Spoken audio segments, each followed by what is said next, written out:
एक होतं गाव. त्या गावात एक शिंपी होता. तो कपडे शिवायचा.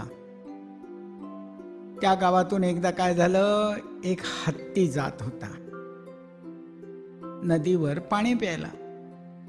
तर जाता जाता इकडे तिकडे बघत होता.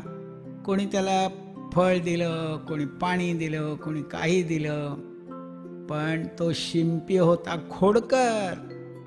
त्याने काय केलं, त्या हत्तीने त्याच्या समोर तोंड केल्याबरोबर त्याने आपली सुई घेतली आणि हत्तीला टोचली. अरे बापरे, अरे बापरे. हत्ती म्हणाला, बापरे.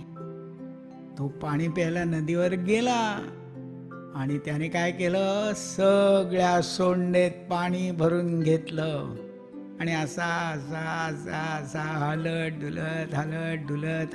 डुलत परत चालत आला. आणि त्या शिंप्याच्या दुकानासमोर जेव्हा आला, तेव्हा त्यांनी शिंप्या पुढे अशी सोंड हलवली. शिंप्याला वाटलं तो आपल्याला नमस्कार करतोय. त्याने त्या सोंडेतलं पाणी सगळं त्या शिंप्याच्या अंगावर शिंपडलं आणि त्याने सुई टोचली होती म्हणून त्याने त्याची खोड मोडली. शिंप्याची खोड मोडली. आमची गोष्ट संपून जाय.